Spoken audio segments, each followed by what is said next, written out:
Good afternoon. My name is Tia Mitchell. I'm education reporter for the Florida Times-Union. In this weekend's paper, I've written a story about former Sheriff Nat Glover, who currently serves as special advisor to University of North Florida President John Delaney. And basically, his charge is to encourage all Duval County students to go to college. President Delaney says Sheriff Glover is really perfect for the job because he is well liked in the community. He had a lot of goodwill and support, especially in the minority community, based on his 8-year tenure as sheriff. And Sheriff Glover does a lot of speaking in the community. He visits churches and schools as a motivational speaker for students. He also goes to civic groups and kind of tries to motivate people in the community and adults to really reach out to children.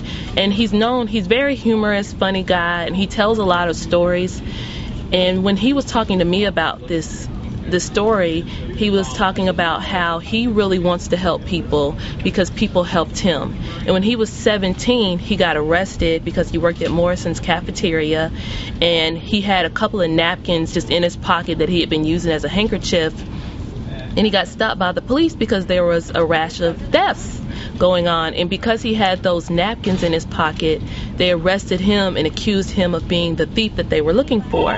And the charge was eventually thrown out. He didn't get in any trouble, but it was an arrest on his record. So once he graduated from college and he was going to become a police officer, it was the kind of thing that comes up in a background check that sometimes keeps people from becoming police officers. So he was really, really worried about whether he would be allowed to pursue becoming an officer.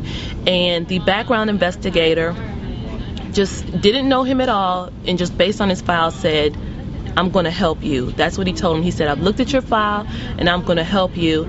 And the man, who was a stranger to Glover, he still doesn't know the guy's name, and he made sure that Glover was given that chance. And he says kind of the rest is history, because he went on not only to become a police officer, but he rose the ranks and eventually became the first black elected sheriff since Reconstruction. And he uses that as a story to say, I was helped, I needed help when I was young, and now the young people of Jacksonville today need help. And so he's trying to do that himself, but he's also encouraging others to give help as well.